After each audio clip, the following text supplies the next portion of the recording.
warahmatullahi wabarakatuh. Halo semuanya, perkenalkan nama saya Ilman Nafiah, NPM 18, 15, 15, 10, 14. Jadi pada kesempatan kali ini saya akan memaparkan materi tentang kisah inspiratif orang kaya di dunia.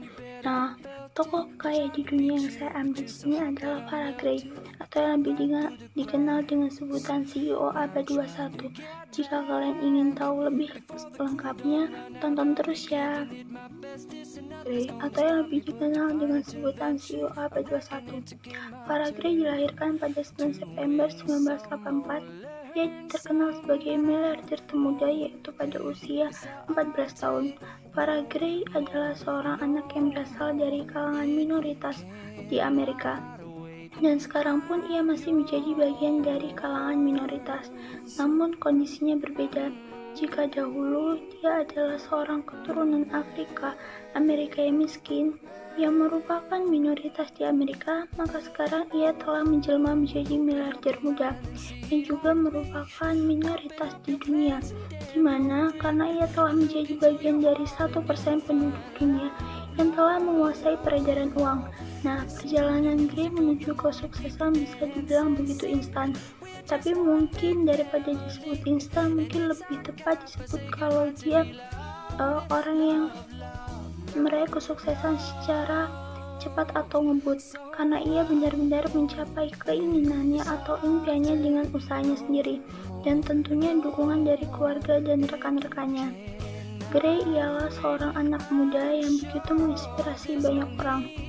Farah Gray adalah keturunan Afrika Amerika yang miskin. Ibunya bercerai dan harus membesarkan 5 orang anak.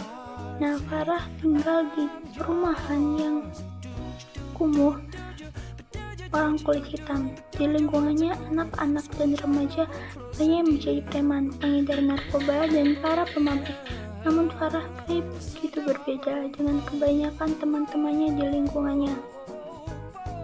Farah sering menangis melihat ibunya membanting tulang untuk menghidupi anak-anaknya. Di rumahnya bisa makan bersama adalah sesuatu yang mewah. Tidak ada camilan dan sudah sangat bahagia ketika mereka bisa makan, karena di keluarganya bisa makan adalah nikmat yang luar biasa. Nah, namun ibunya selalu mengajarkan untuk tidak mengeluh. Mengeluh hanya akan membuat hidup tidak bahagia dan tidak ada gunanya. Tidak ada yang berubah kecuali diri kita yang mau mengubah nasib kita. Jadi apa gunanya mengeluh? Itu adalah yang ditanamkan oleh ibu seorang Farah Gray. Nah, orang kaya selalu punya makanan. Orang kaya tidak akan tidur dengan perut kosong. Itulah salah satu alasan yang membuat Farah Gray ingin menjadi orang yang kaya. Pernah ia berkata kepada mamanya bahwa suatu hari ia ingin menciptakan senyum di wajah mamanya dan akan mengajaknya makan dimanapun yang diinginkan. Tidak peduli seberapa mahal harga makanan di sana, dan mengatakan bahwa itu bukanlah mimpi, namun kenyataan di masa depan. Pikiran Farah Gray yang sudah begitu berpandangan ke depan membuatnya berkeputusan untuk mencari uang dengan cara berjualan ketika ia masih berusia 6 tahun. Apa yang ia jual waktu itu pun cukup sederhana, yaitu batu yang ia lukis sendiri sebagai ganjalan pintu dan lotion untuk kulit. Farah melihat sisa-sisa lotion yang tertinggal di dalam botol kamar mandinya. Ia punya ide untuk mengumpulkan sisa-sisa lotion menjadi satu botol. Nah, setelahnya ia menjual ke tetangga-tetangga terdekat dengan namanya First Impression. Nah, anehnya, entah karena kasihan atau karena mereka membutuhkan lotion dan ganjalan itu, barang-barang yang dijualnya tersebut laku dijual. Nah, dari penjualan lotion dan ganjalan pintu tersebut, ia mendapatkan 9 US dollar pertamanya. Ia berjualan keliling dari rumah ke rumah dan bahkan membuat kartu namanya sendiri. Di dalam kartu nama tersebut, ia menyebut dirinya sebagai CEO abad 21.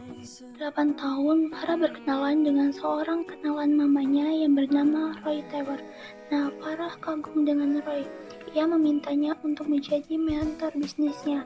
Nah, sesuatu yang aneh untuk anak semburan itu dan yang lebih lucu lagi, Farah membuat kartu namanya sendiri dari kertas karton yang ia potong persegi dan di atasnya tertulis Farah CEO Abad 21. Taylor kemudian melihat adanya ambisi usaha bisnis dalam diri Grace. Nah, sehingga ia mengajarkan untuk menjadikan sebuah klub bisnis yang dinamai dengan sebutan unik atau singkatan dari Urban Neighborhood Economic Enterprise Club. Nah, klub itu sendiri adalah sebuah organisasi yang mendorong anak-anak muda untuk menjadi seorang pengusaha. Nah, unik adalah klub bisnis yang beranggotakan anak-anak kecil di sekitar tempat tinggal Farah Gray dan yang berobsesi untuk menjadi orang kaya atau orang yang lebih baik. Unik adalah organisasi yang mengajarkan bagaimana bermimpi besar dan mengubahnya menjadi kenyataan. Anggotanya adalah anak-anak, agar mereka mau datang para mengimingi pizza dan minuman cola. Nah, tapi Farah Gray sangat berani. Untuk ruang pertemuan, ia menghubungi pemilik restoran dan hotel. Puluhan orang menolak dan akhirnya ada satu pemilik hotel yang terpesona dengan kegigihan Farah Gray sehingga memberinya tempat gratis untuk pertemuan. Nah, Farah adalah tipe pendengar yang baik. Ia memiliki semangat untuk belajar dari orang lain. Dalam setiap pertemuan, ia menanyakan bisnis apa yang akan dijalankan oleh anggota-anggota unik. Dan meski ia masih sangat kecil, ia rela mendengarkan dan betah berlama-lama untuk berdiskusi. Bahkan hingga berjam-jam. Dari situ Farah Gray membuat suatu keputusan besar bahwa ia memutuskan sekali untuk selamanya bahwa ia benar-benar dan sungguh akan menjadi seorang pengusaha. Nah, saat mengikuti ayahnya ke Inggris, Farah memperhatikan bahwa di sana banyak ditemukan sejumlah telepon umum yang menggunakan kartu untuk mengoperasikannya. Telepon ini banyak digunakan anak-anak untuk menelepon keluarganya di rumah, misal untuk menjemput sekolah atau menghubung rumah untuk sekedar mengatakan di mana mereka berada. Nah, dari sini Farah terobsesi untuk membuat telepon kartu di Amerika. Karena tidak punya uang, Farah mencari seorang investor. Nah, produknya ia namai KidsTel.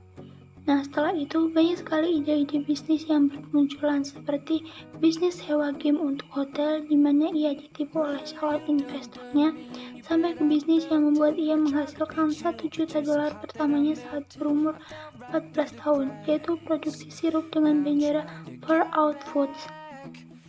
Sebelum itu, perjalanan bisnis Farah Gray terus saja mengalir, dan bahkan Gray berhasil memiliki kantor di Wall Street sehingga ia menjadi orang termuda di sana. Di usianya yang ke-11 tahun, Farah Gray kemudian mendapat wawancaranya yang pertama di KVBC Channel 3. 3 tahun kemudian, di usianya yang ke-14 tahun, Farah Gray secara resmi berhasil menjadi seorang miliarder muda dari penjualan yang menembus 1,5 juta US$ dari perusahaan Far Out Food miliknya. Kerajaan bisnisnya bertambah lagi ketika ia mengakuisisi majalah Inner City di usia 19 tahun.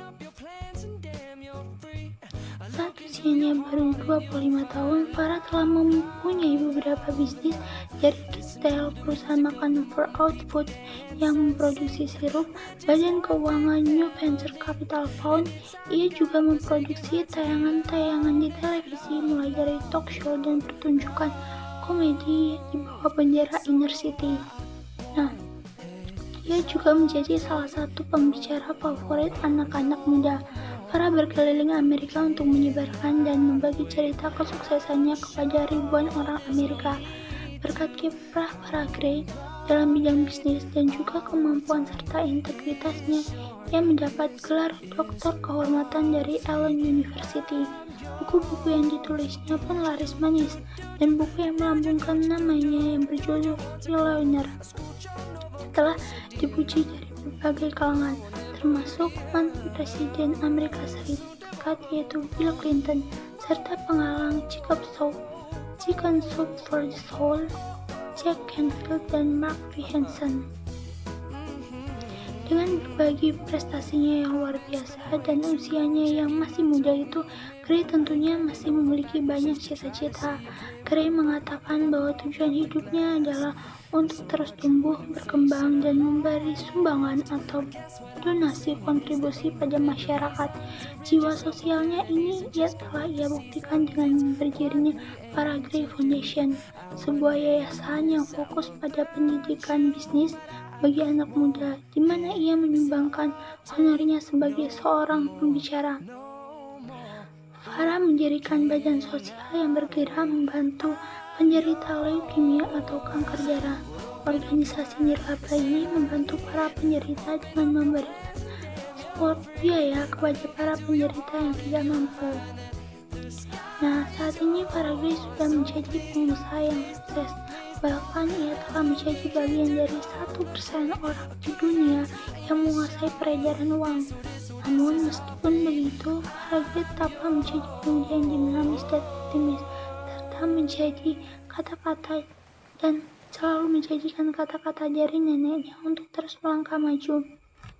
Tersebut berbunyi, "If better is possible, then good is just not enough," atau yang artinya kurang lebih adalah jika kita bisa melakukan sesuatu yang lebih baik, maka baik saja tidak cukup. Baik, sekian pemaparan yang dapat saya sampaikan terkait Para-Gray atau tokoh inspiratif kaya di dunia. Jika ada kurang kata atau kesalahan, saya mohon maaf. Saya tutup. Assalamualaikum warahmatullahi wabarakatuh.